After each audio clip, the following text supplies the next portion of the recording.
Ya solo topesi bino mbote bino ba yo bozuli bakoya kolanda biso bipai na bipai to bitu bozali belé bolingaka émission na bino mozindo tokotaka pona kotimola pona komanyola pona koloba makambo basusu parfois babangaka koloba et merci pambate et belé na bato bozo benga biso bipai na bipai bozo sepela na be mission tozo sala na panafricaniste yo mutu mayele mutu ya bwanya azali acteur politique ndé na roba kamba leleki ma bokeseni iye na baike penza ezali makasi na olengi na kozala mona mboka na roba yamba oyo belé bozo sena obituna ma pourquoi bozo senga ngana yambaye pour mamba zo loba ay moment ngana banga kana wow est-ce que roleka te mais mon mboka na robe yamba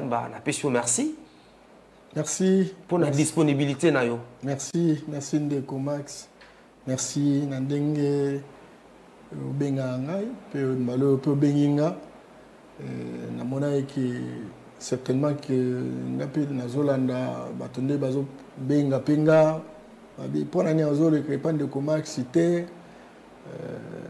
tolandaka tamsus makambo pe sunga biso ngana bite Ndeko Max abenga tikala kende to solo akande to solo laka mboka na biso zo senga ke to za makanisi certainement que to yemba kibina mais mboka soki lelo makanisi za liboso te to risque baboto la biso mboka oyo tina moni tango nyonso na yaka to kene na mozindo ya makambo po mozindo wana nde mutu ko découvrir makambo ebele oyo ke mboka na biso pe ko reprendre nzela na yango poto ke liboso ya solo penza mais mona mboka no be yamba oyibi na mbio mbala moko mbala mibale mais makambo bimisaka wana na Kinshasa to mesena na mate ya bongo te ngaba ne ko banga na bi mais est-ce que koleka mais je me rends compte que malé mbezoli que ça n'est non juste et pour un message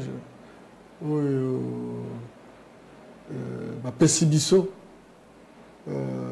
pona kozala nzela ya baye oyo balinga basikola mboka oyo et message wana bakoko nzambe akela mo likolo na se azana kati poke bato basosola malamu place ezali nzela koleka place ezali poke ensemble mboka oyo ezwa doya nzambe ezonga na nzela puis kende ti ko jouer rôle oyo nzamba pesa ye pona ko tomba ya Afrique mobimba yango wana tango tozoya certainement toza ko aborder ba makambo oyo ebele abato balinga koyoka ngutu te balinga kutu eloba mate mais lokwa na solo ba yango na motema moko na intérêt moko te pe na souci ya ke na attaquer batute mais na souci que tala na moni moi likambo eza boye est-ce qu'il n'y a pas moyen de réfléchir ne serait-ce que réfléchir wana mutu nso ba c'est to kana nuye ni na mwaza koloba est-ce que ça solo te parce que ça solo ya ndambo pona ni ngoto ko enrichir ya ngote voilà un peu pourquoi bato bazana intéressé pa ba yebiki na za voyouté na za moko o tamsu bala pongité quand on réfléchit pour un mboka oyo bon voilà donc toujours le bilan bah toi intéressé certainement que bah tu peux réfléchir belé ya moni même homme politique baba ni pe kola na nzila yango alors na landio olobili ka bakoko et puis ozongela kango mo mengi bakoko place nini oyo pesaka na bakoko place nini opesaka na culture na biso moi de tout le mibale na sangisi mbala moko bakoko oui lelo Ndeko Max ozana mais oza Max c'est parce que oza tata na maman na yo tata na maman na papa zala baza ba tata bango na maman bango etc. peso qui de tinde mokile banda et donc biso mokilo to hérité yango biso to skeli mokilo ete nzambe moko za koko ya bakoko bongo mayelo moto asa dépositaire de l'esprit de Dieu c'est l'incarnation de l'Esprit de Dieu dans un corps humain. Et donc, ça a importance mingi ndeko Max. Ça a importance mingi. De ce bango de tamsu tolinga toye ba ke soko lambi biloko il faut tia mafuta. Te ba bango ne ce bango te tolinga toye ba ke nzete la soko kati yango oko salela ngo boato. Ce bango te tolinga toye ba te ke kasa o to lititi o soko meli yango malare ko sila. Voilà, donc ça a l'importance. Mais le problème n'est pas la biso, c'est que Mangoma ou Yauta Libana Oya Mindele et pendant qu'on a accès biso que Bakok on a biso Bazava Ndoki et que Bandoki Moussala Bango Kokende na Lifero. Et donc biso Tobanga, to qui parle Bakok on a biso te, Bakok on a biso pe ba pesa biso mon Congo. Et donc mais non, ça. Bon, mais c'est la Koufa. Mais c'est normal, comment on l'a baqué, ma pesa biso mon Congo, pouvoir ni bazanango, ba Koufa de Konorbe yamba. Na bien de Max. Yo ça mon dimi. Oza croyant, pratiquant. Na zolo bango pour passer na zo mona ote. Ngana yebi yo comme croyant. Nyoso sala, nsana yo o kansaka ya solo nzambe mutakela mukili oyo. Ah, quoi nani ndeko na ngai. Tant que d'église. Par exemple, si vous n'êtes pas catholique. Et moi, je suis chapelain. Moi, je suis croyant. Marie, ça va bon. Bon, tout le monde. On a comparé Yesu na bam susute. Abraham, ça va bon. Joseph, ça va bon. Alors, Moïse, ça va bon. Pendant que moi, je bango, basa une influence pour Nabiso, mais on a biso pour cause influence pour Nabiso. Oui, bien de Max. Mdele Amael Makasi. Dans l'histoire de l'Amérique, États-Unis, à l'époque, il y a le président Eisenhower. Maman a été en Espagne, a été colongé dans la Maison Blanche, dans la famille royale. Et la chambre Abraham Lincoln, ancien président, dans le 19e siècle, et donc, tant que là, il a Boutou, Abraham Lincoln a bimelié. Et tant que bimelié,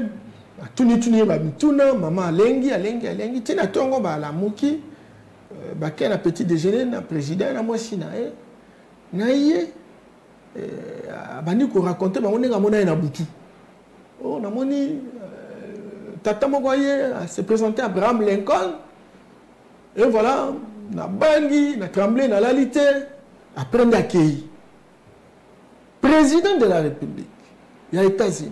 On lié à Kamo, les Camerounais n'ont pas mon niveau. À Kamo était, n'a rien à voir si n'a rien, ah, Kobangele vote, Tata ana lika Amérique mindi. Chaque fois que je vois difficulté, zalito, ça un message ayaka na ye, puis à Zongak. Donc ayaki pour na yote. Mais je pense, et sa bénédiction pour nous, parce que au soleil. Voilà. Bango bazo que les morts sont morts, mais bango bazo soana ba. Bon ya bango. Ce qu'on a en France, il y a un moment bango, ba monument bango za lokwa o bisu neto sala ati. Okuta ndako moko ezana chaque fois que nous tombe na kufi. Le général d'armée. Les soldats au basala, Moussala, Basala, Basalisa et Kolobango. Bakende Kole Labango dans Ndakwana. Mais Ndakwana, Bakunda Napoléon Bonaparte. Kokobar Nabango. Oh, Asala que donc histoire à France et que Liboso. Et alors, chaque fois, Baïbi Sarabango, Basenga Rabango. Balaksara Bango. Oui, mais pour nous, un président de la République de France. D'abord, le candidat nous va défiler dans le Grand Orient et pas dans maçon. Parce qu'on est représenter la divinité là-bas. Et après, ce que je recevoir, donc, Koko, Baza, bon, moi, mais tout ça, moi, là, certainement qu'il y a deux types à battre. baye oyo baza na bon moi pe baza vivant tozo mona bango lokwa biso ngai na yo na baye oyo baza vivant mais tozo mona bango te mais bango bazo mona biso.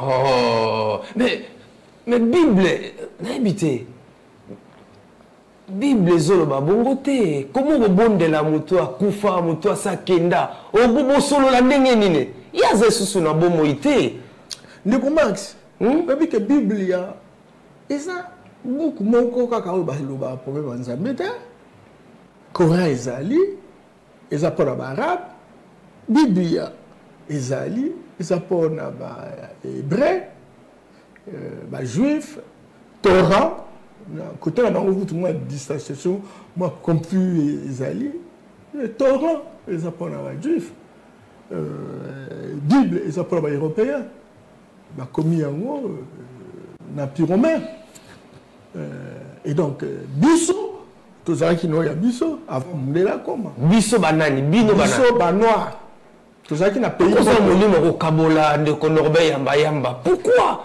bino pourquoi ça molimo ko kabola te to kabola te pourquoi bino ba noir est-ce que on a problème na mindele na bien na bien nous avons pas ça sur côté zwangulu na biso keno ko bokola ye na poto a ko melate a okufa parce que ba conditions zande mote zwana nu malala ya Europe ya osala ngwa c'est que obima c'est pas pour rien que ba tropique ba pesi so couleur na biso kuna ba pesi ba couleur na bango ba asiatique ba pesi ba couleur na bango et ça au kabulate et ça volonté en Nzambe et donc menza ba pesa eteni na eteni bomoto mayele pas se conduire munele pe azwa ko ya mayele munele pe azwa ya pe achena beaucoup biso pe tozo ya biso to chepena. Alors olobini ni mona mboka norbe yamba na mangomba na basala nzambo balubaka ete bokoko ezali kindoki mutu neti tokela ba cimetière bo mutu akufi pas que ça non ko kende malamu batela famille bana ko sale makala mais sikolo mangomba epekisami eza stratégie. Oh, stratégie nini lisusu? Stratégie à neutralisation, à liquidation à peuple noir. Donc pour pas kabola biso na bakoko na biso. Parce que ba ebi déjà que mutu soka kufi pas dans un village des ancêtres, dans un village à bakoko. Il faut être méritant. Ba ose nyoso basala mabe na mokili. Yonanga le soto kufi. Aux un rôle moko na village des ancêtres. Bah tu peux même ouais ça a un rôle fait à cause il faut ça malamu nanzela ya mokili oyo et mais bah oh ana ba comme une puissance ba ngone baza en communication na ba yo baza na bon moyen et puis ba pona ka ba oh baza na bon moyen il faut s'adresser aux morts oui kosolo ba kufi baza vivant mais tout oh mutakufi ba boke paza na nétropole soki ni mek sur cimetière hein ba boki nzoto mais molimo esprit na ezali donc vous encouragez que solona netokela ba cimetière que solona bato ba kufa mais la cimetière ba solona la terre yo moto yebi makambo nzambe malamu nano yoka mutu asali conversion abandi ko babi mo na banokende tatana na kati na cimetière na ya bimi to sololi kasi milimo mabeti et bien alors voilà eza normalité voilà nana yebisa bango ke eza milimo mabe nana yebisa bango astronomiste mostratomiste oya sala ba prophétie minene nde mokili bosse problème mais yi abanda ko communiquer na ba centre na bango babanda ko yebisa ko dicter pe azokoma et c'est ça msa mabe na bi bato bazo pesa ba formule ba biso ko sali boeti bo fabriquer lo comme bo ti bo ke do kitala na sanza ba sorcier biso to ba sorcier sorcellerie mais donc nous sommes au Kili et ça na malamu na yango na mabe na yango attention milelo voiture tant que vous voiture et ben voiture on est comme moi place les autres mais voiture on ko ça peut accident ba peut akufi et donc ils ont que moto ya za na voiture aye ba ko salela yango pour voiture on a ezala bonheur ya ba Oui, il y a une différence dans mon délai. Bango baza na boanya na nzamba pesa bango pour comprendre société na bango. Mais boanya na eza ba to o bazwa pouvoir surdimensionner pour la communication dans le monde invisible. Alors, Batouana, excusez, allez-y. Batouana, ça a puissance. Ok, le là, nous autres, nous sommes accueillis. Voilà plus normal. Bon, voyage astral, les années. Les ans normal. Mais c'est normal. Et bon, il n'y a rien qui s'est créé dans la vie. Il n'y a rien qui s'est créé. On m'a dit, c'est bon. Tant que vous avez dit, c'est une émission qui a salle là. Nous tous sommes bien là-bas, Bazandoki. Donc, comme le niveau autour du ministère Macambonio sauté, tout ça, niveau, il y a pédagogie. Pour que tu comprendre. Et que Kobima, Kokende, Kozonga, et ça voyage. Mais toujours qu'il y a un avion. Avion, ça a été dans mon culot. Ce temps, je vais comprendre Limbisanga, pour ça, Mozindo, bande ko belé dans zone d'abi. Ce temps, on dit Kobima, Kozonga. Kobima, Kozonga. Par quel mécanisme, par quel moyen pour que bande ko so là? Et ça occulte. Donc, pouvoir occulte. Non. Pouvoir occulte, c'est pas Kindoki. Pouvoir occulte, c'est sa connaissance aux Alango. Et la connaissance aux Alango, invisible à l'œil nu. Ils sont capables de détenir un pouvoir, ils ont permis qu'on se déplace, qu'on nous place aux alliés pour qu'il y ait des côtés où nous supposons. Et pas mon délai salement ma casse de commerce. Pas au niveau de la conscience. Il y a mon tour, on a un pouvoir modèle et s'élever, et tu as rapport à Yimoko, bonheur à Yimoko, et comment on a battu Moussou. Il y a un bateau, il y a Mokili. Conscience n'a pas et comment à un niveau tel que se former le modèle des alliés, à Bimissi Yango, bah saléli Yango pour profiter. Il y a pas d'avoir voyagé, Kozonga, Nandengeya, Molimo, il y a Molili, Bango va salir avion. Nandenga Molili. Nandenga comment on a boyé, au lieu de ça, Nandenga Molili, ils sont tous encore dans Molili. Ils sont tous au Kende, tout le monde, tout a une unité pour les battus qui abîment, ils sont abîmés idée. Vous avez la télévision. Moi, je suis comme Banga. Ceux qui ont la télévision.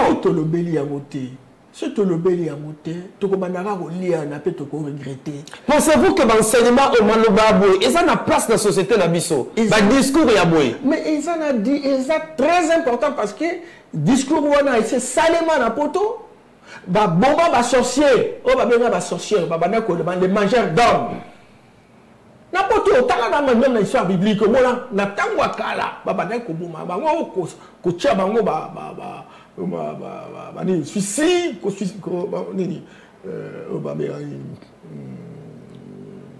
ko bomba bango etc. Biso to lobi boy. Expérience to mona na poto. Oh bino badani.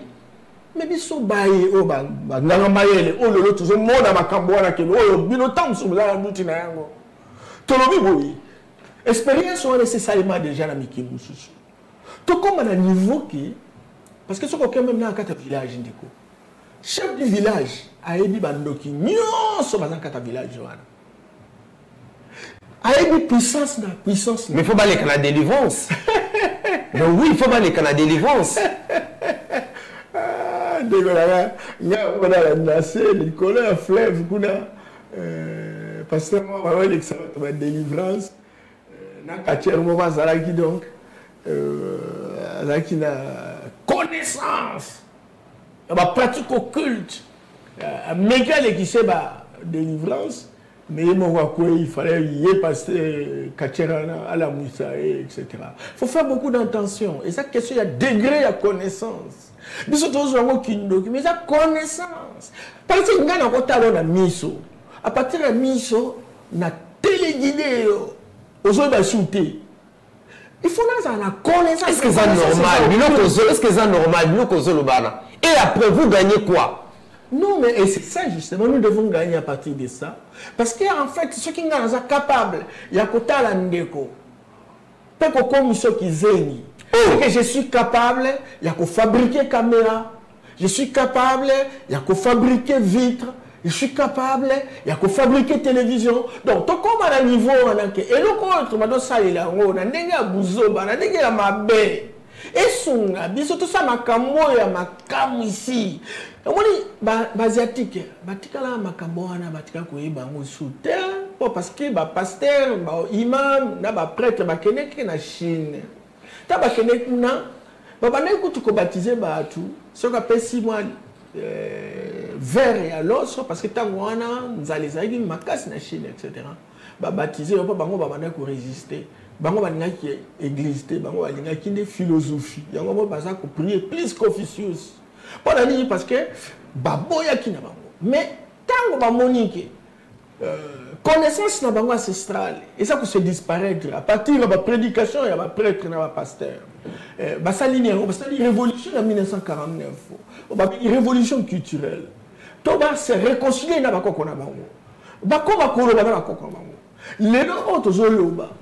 depuis la révolution, les Chinois ont inventé 650 technologies. Les gens ont plus de nombre de brevets à recherche et à découverte, plus que n'importe quel pays du monde. Pourquoi? Parce qu'il y a les gens de Comax, à vivant, mais être invisible, transformer de Comax, ses puissances, connaissances, à ça la formule, il y a son modèle à Bandaku, il y a son modèle, il y a boîte, il y a bateau, etc.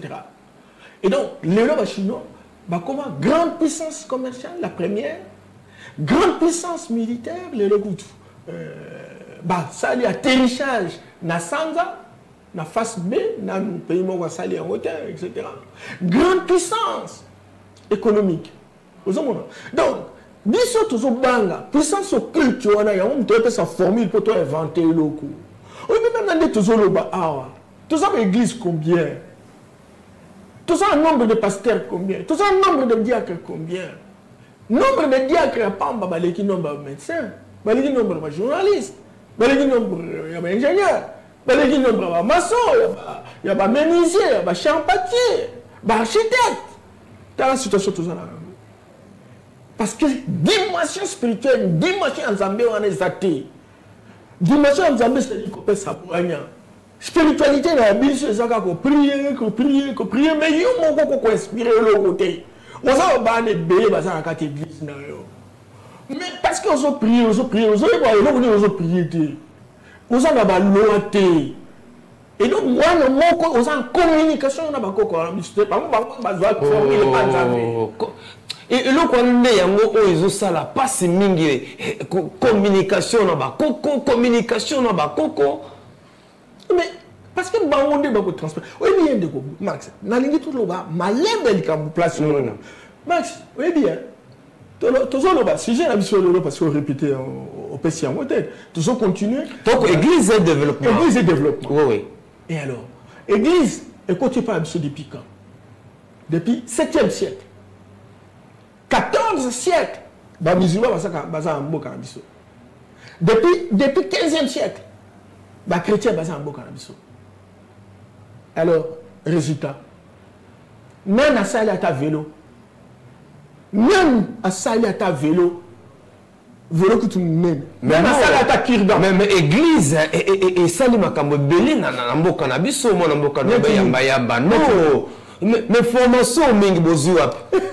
Formation, oh, ya. Oh, bah, français qui toque, boye ko liango. Boye ko liango pas, bah, moupé. C'est ça. Vraiment. Des années héritage. Voilà. Parce que toko lo belango dans toutes ces missions, certainement que dans la catégorie de l'église, il y a 3 catégories. Il y a catégorie confessionnelle, c'est-à-dire l'église importée dite et révélée. Autobengi filière abrahamique. Bana Abraham, Ismaël, Isaac. Ismaël Aïe, ce sont des Arabes. Depuis le 7e siècle. Bana Isaac, christianisme, depuis le 15e siècle. Et puis, judaïsme, etc. Et c'est depuis lors, il y a Bissanga. Certainement que ça est fort. Moi, je suis à l'école, mais l'école, il y a un rôle. L'école, il y a parce que la Bible, l'église, pour au titre de colonisation. Alors, pendant qu'on convertit Bisso, ton lime, les pauvres ont leur vie dans le ciel, dans le paradis. Donc, on va vivre pauvre, c'est bon. Donc, au moins, c'est un modèle dans la Bible. Rôle, il y a l'école, Ezalaki, pendant qu'on a la moitié diacre, on a pemene, il y a moupe, on a pemene, il y a pasteur, pour hier, à prêcher. Bande kunaye banoa po bazela bolam bazela bonheur tango akokufa na likolo nde akokuta bon somi na ye entre temps bango baza kolia baza komela baza ko inventer kaka na mokili tozali, tu vois. Et donc église catholique et protestante baya basa musala moi centre de santé, moi hôpital, moi école, formation, etc. C'est très important. Donc, on catégorie de l'école, il y a l'église, bon, dans la catégorie, on a les musulmans. Alors, tout qu'on soit catégorie, il y a l'église de réveil, qui est belle en Afrique de l'Ouest, parce que c'est l'église de sommeil. Parce qu'en réalité, l'église, on a mais bon, ils ont animé Baïmboka. Mais nous avons un outil libanda. Mais entre-temps, Bilo Nzambe la bino tuwa. Nzambe la biso. Obi bango Nzambe la bango outil libanda. Parce que Nzambe, basé sur l'acceptation que Nzambe, il faut passer par Mahomet pour voir Dieu. Mais ici, il faut passer par Jésus pour voir Dieu. Ils ont été offendés par eux, ils ont été motoyés. Abi papa boni, ils ont malamu, ils ont malamu, ils ont malamu. Bon, alors on est allé à Bisotoye, nous avons abotama quelque part, kuna, nous avons appelé ça pouvoir pour assurer la bino. Alors toye pour toye, ça veut dire que kuna akufa pour la bino. Alors il faut bon andaye, pour bon mona, oya kela moki. Alors, dans toutes les questions, beaucoup awa, qu'on a dit ça bas, na malobana, place nini, obo pesa kana Yesu Christ. Qu'est-ce qu'il représente pour vous, Azanani? Il y a des choses, où la recherche, pour la Yesu Christ,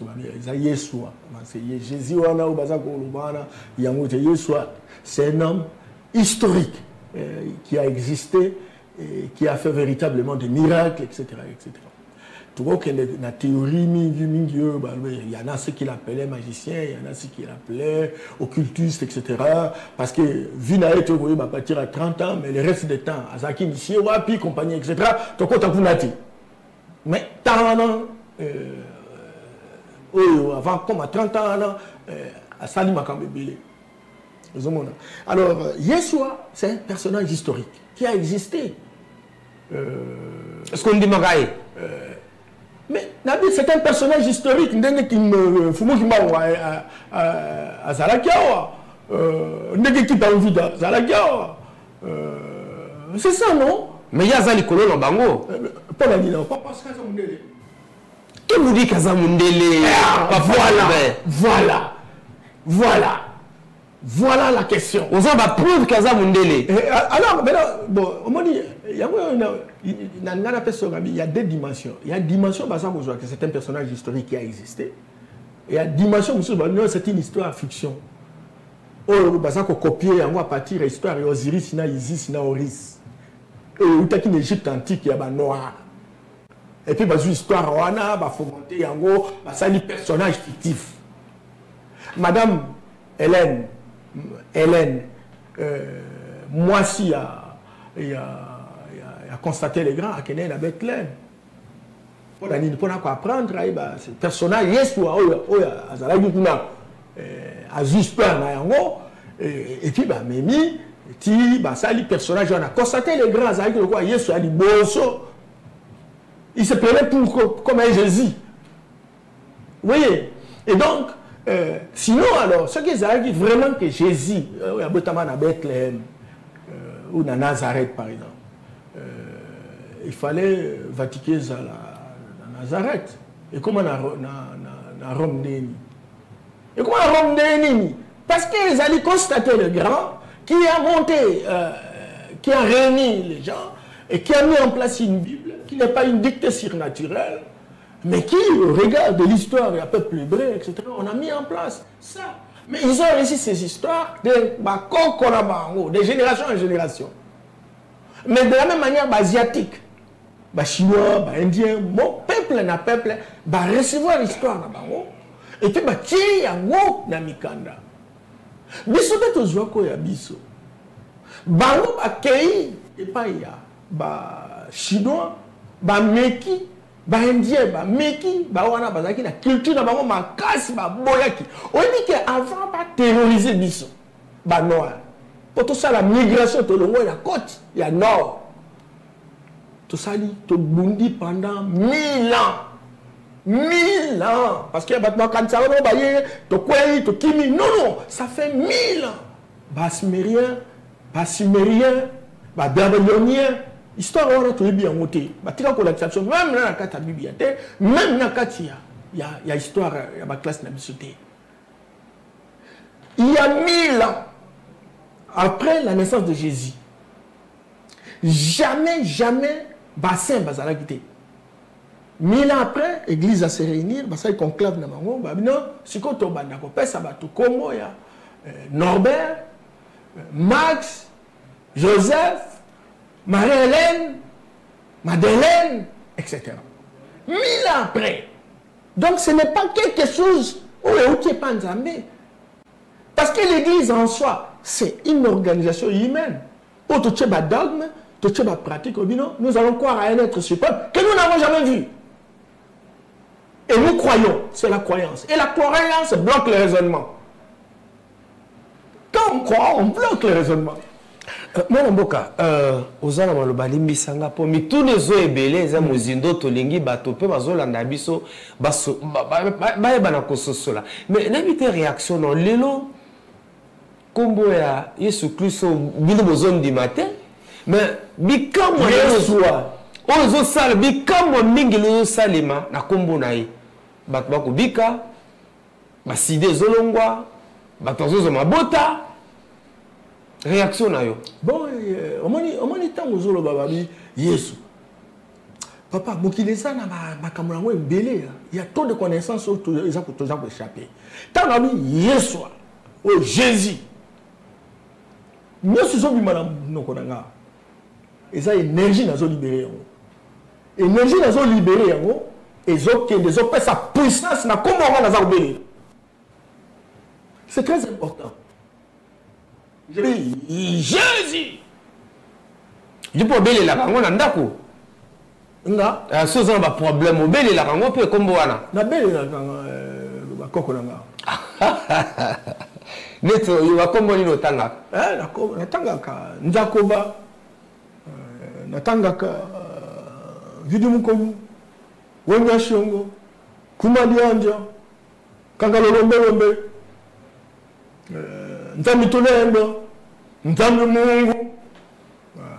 Parce que religion, c'est une histoire récente. Au moins, on a rappelé des cas, moi.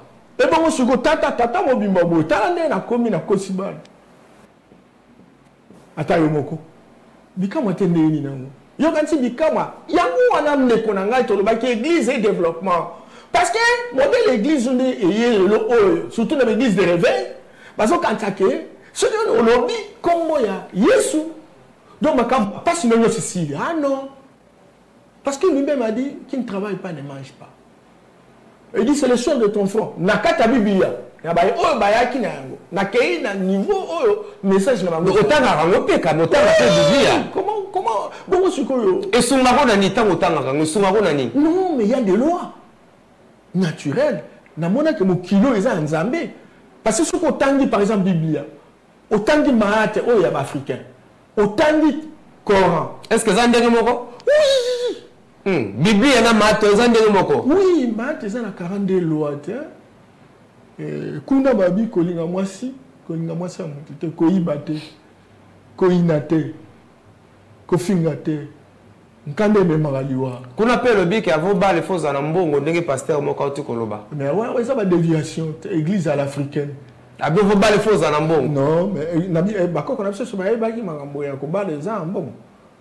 Ils arrivent au monter. Bon, je suis au moins les ans. Au moins, copie, certifié conforme au modèle à l'OCP là. Parce que mon modèle est à sa stratégie. À profiter de l'église.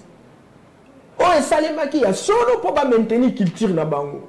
Oh, quand on français, notre culture est judéo-chrétienne. Quand vous venez avec votre culture là, il faut s'adapter à la culture judéo-chrétienne. Et alors maintenant, la culture, bango c'est le matériel.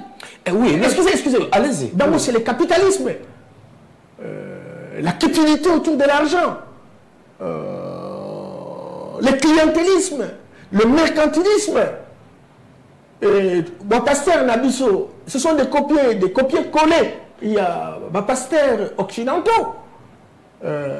Bazo Bakanet Bango. Et pas Abiso, cupidité. Mais il n'y a pas que ça va au analysme profond. Je crois que vidéo, il est qui? Et pasteur Anga Lobby, il y a indiqué moi, et bien, et produit le, et dans la climatisation. Alors, on peut se la mobile à un bon côté. Est-ce que. De comment c'est. Mission Nanga est une mission Yamaka Minen. Alors, on évite la question. Il y a le baki pas le comme modèle. Même si on a eu ma camouche, il faut comprendre que c'est comme ça. Parce que ce qui, moi, policier, les marchandises, pour ma personne, climatisation, ça là qui, etc. En traitant, on m'a demandé ça là, témoignage, notamment dans l'IPAPA, dans les athées. Bon, c'est qu'on a sur la climatisation. Bon, c'est une climatisation. Mais enfin, on a tant de choses qui n'a pas si, etc. C'est que la vie, c'est un combat. Tant que ça, le combat, on peut réussir. C'est une climatisation. Ça s'appelle en théorie, en sociologie politique, la théorie de la réification. La théorie de la réification, c'est une théorie qui met en exergue, tout pas la mise en valeur, à ça qu'on apprécie valeur et le quoi à ça. Au monité que nous avons un coûté 3 millions. Au monité que nous avons une climatisation dans la chambre sur Mali, il y a un terre. Au monité que voiture n'a pas Rox. Est-ce qu'au monité que montre n'a pas Rolex, etc. Ça s'appelle la rectification. C'est un campagnard visiteur. Mon modèle, on a même là mon toit et ma cambouté à croire n'a été. Et donc, et c'est ça justement, l'homme noir, n'est pas comme ça, objet. Et le pasteur, à un moment donné, je vous ai dit que ça devient comme une sorte d'opium. Donc, vous partagez point de vue à Karl Marx. Bon, Karl Marx, c'est un occidental. Il a réfléchi sur des faits et il n'a pas aimé beaucoup la religion parce que la religion est une imposture intellectuelle, morale et politique. Et la plupart des pasteurs sont des imposteurs. Parce qu'ils sont dans la religion. Et la religion comme instrument de manipulation. Et quand il manipule, il croit qu'il est en train de dire la vérité. Il a le monopole de la vérité. Or, il est en train véritablement d'endormir les gens. C'est comme ça que beaucoup disent, non, mais c'est l'église, les églises des sommeils. J'ai suivi ça en Afrique de l'Ouest et compagnie, etc. Comment pouvons-nous avoir plus de 100 000 églises? Et il n'y a pas de changement dans la société. Les catholiques, les protestants, etc., ils ont créé des écoles. Il n'y a même pas un savant. Tolo Baba, l'église de réveil. Ils n'ont même pas d'école. Rares sont ces églises-là. Et quelle école? Ils viennent réveiller, ok. Alors la dimension spirituelle, ils donnent à qui? Ils auraient pu réveiller pour changer avec ce qui était les églises confessionnelles. Et quand il y a l'école, on a vu surtout ça, inventé,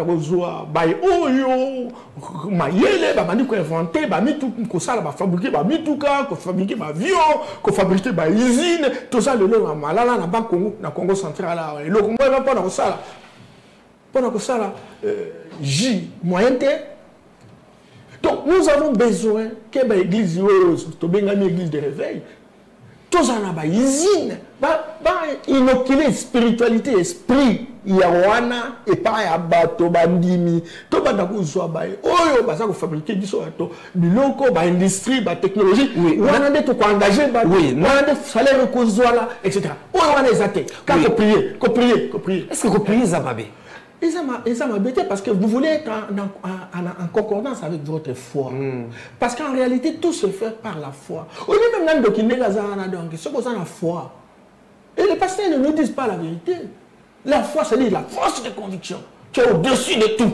Tu es au-dessus de tout. Nabia, tout le monde a cité au document pour que ce que pour aller au Koya Nanda Kumo, Bakangi à 2h, à 3h du matin. Au lieu de Kangopé. Non, ça, on a moins dans les réseaux sociaux. Ils ont solo, ils ont expliqué. Bon, moi je ne suis pas spécialiste en sorcellerie. Mais Naïbi déjà qu'ils ont puissance occulte. Et puis le coup là. À quoi c'est que quelque part, connaissance sur ça, à quoi il n'est pas comment appliquer un mal à monter. Donc les enfants ça prier après à battre quartier wana et neutraliser misala nae. Bon, ce qui par exemple ayaki pour la salle mutu moko wana mabe et que mutu moko wana azape na ba puissance occulte. Parce que tout se mesure par l'occultisme. Il y a une puissance occulte, il y a une puissance occulte. Et puis bon, puissance occulte, sur place, et l'équipe est neutralisée. Et puis, il y a une notion, il y a Autobengi égrégore. Notion égrégore, Ezali, si tu crois tellement, ok, moi, énergie, moi, quand il corona, et donc, tant que vous avez un ngai, et là, comment vous savez ma bêtise. Et donc, mon épouse, elle prie beaucoup. Elle dit, il n'y a pas un mouvement là, il y a foncièrement chrétienne. Foncièrement chrétienne. Ça vous croire, etc. Mais, tout discute. Proposition de protocole comme chrétien, etc. Mais le bilan de christianisme na qui nous quitté to na komi ngangate na modèle wana ti na ça ka réflexion la vie ça fait 6 siècles ça va faire plus de 2000 ans to zaka boy situation sont ngati est-ce que to fanda ka boy to ko réfléchir té yango bakoko balobi na me yamba bale le ba na kamboy Vous connaissez que le message est qu'on l'éca et qu'on l'éca peut battre et vous aussi dans la société d'Abisso. Mais et qu'on joue aussi certainement que le lot une déviation déviation au contraire vraie libération la Bible on est basé pour imposer civilisation dans bango univers civilisation universelle et civilisation universelle on les a enseigné à travers la religion. Oh, la religion est un phénomène récent. Tant que tu vivais dans la tradition, tu vivais dans la pratique, dans l'usage de la société. Mais la religion, ça l'est même dans l'Europe et au militaire. Nous, quand nous sommes là, nous sommes là, nous c'est-à-dire que réveillez-vous. Pour qu'il fasse pour qu'on puisse construire notre autonomie, notre souveraineté, notre spiritualité authentique, la connexion avec nos ancêtres. La connexion avec les connexion avec nos ancêtres. Et là aussi, il y a un problème. Parce que dans le Bagui, nous avons le groupe et l'église confessionnelle, importée, dite révélée, catholique, protestante et communauté musulmane. Tout ça, dans l'église des réveils, ce sont des chrétiens, mais ils se disent réveils, sans apporter une valeur ajoutée. Parce qu'en réalité, tant qu'on va te réveiller, et on réveille quoi? Pour apporter quelle dynamique? On est dans la pauvreté. On est dans la pauvreté. Ils auraient pu nous donner une autre formule. Mais bien de politique, bobo, mimoka. Bon, politique, l'applicabilité de la parole, mais ce que c'est que Bango n'a pas appliqué et puis une solution est malongate. C'est ça. Alors, tout ça, c'est qu'on a une église autochtone, une église noire, en tort. On peut, maintenant, nous, il faut seulement négliger le mot. Parce qu'en réalité, tant que il y a un courant libérateur, il faut même pas signer aux autres qui depuis non pour nous libérer. Or, libération, c'est non seulement culturelle, mais économique. Au moins, il y a une famille. Ce qui moi exactement tout ça qui modèle l'autre tout ça m'ta caractère tout là qui dit papa tout là qui mwanzamala etc. Tout ça s'achète. Alors là yo aujourd'hui au lieu qu'on réveiller vous réveillez pour tout ça m'ta Tony à terre nzele za la terre avion za la terre alors ce qu'on y est on réveiller bisou c'est que quelque part la situation a changé on se fait juste changer non on va changer. Au moins passer à la famille naé. L'église autochtone, où il y a l'église noire. Il ne faut pas réfléchir. Oui, toi là, papa Fumukiban. Ok, c'est bon. Toi là, Kimba Vita. C'est bon. Toi là, papa Mpadi. C'est bon. Et alors, après, tout ce qui est beau, n'a pas sûr. Il faut tout réfléchir, madame. De telle sorte que ma couronne sur les avouillas. Biso na baka bande ko na biso bazan catholique. Bande ko na biso bazan église de réveil. Bande ko na biso oyo ya ba église autochtone. Tous en ensemble, tous réfléchir, tous meka kolongola mboka na biso na niveau ezali. Parce que le oyo to ko pesa confiance comme soit américain. Ba russe, ba chinois, bango ba oya ba bozwa richesse na biso ba okenango. Souci na biso ezali siko que ba église na biso. Oh ba yebi secret et spiritualité.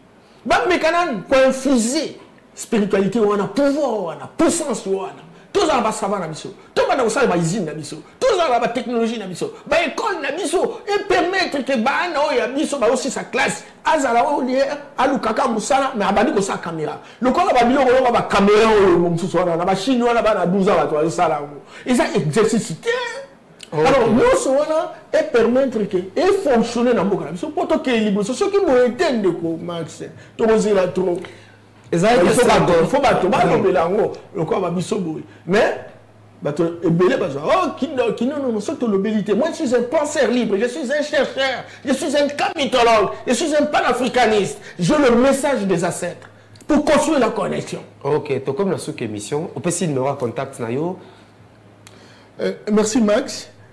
Numéro de contact nanga est plus 243 82 00 199 13 plus 243 82 00 199 13 Kalamingita tous ont inauguré centre de formation panafricaine na biso autobano pesa enseignement et zate qui to lobité on a tous obéissé à solo mais to ko banda bo discuter les aba pasteur catholique protestant bouddhiste hindouiste l'église de réveil, l'église yabiso autochtone, noire, tout banda ensemble, même intellectuel, même l'élite politique, l'élite sociale, ensemble, nous avons la formation, tout récupérer l'Afrique nabiso et puis tout créer les. Je crois que quand il y a des choses qui nabiso peut être malé longa.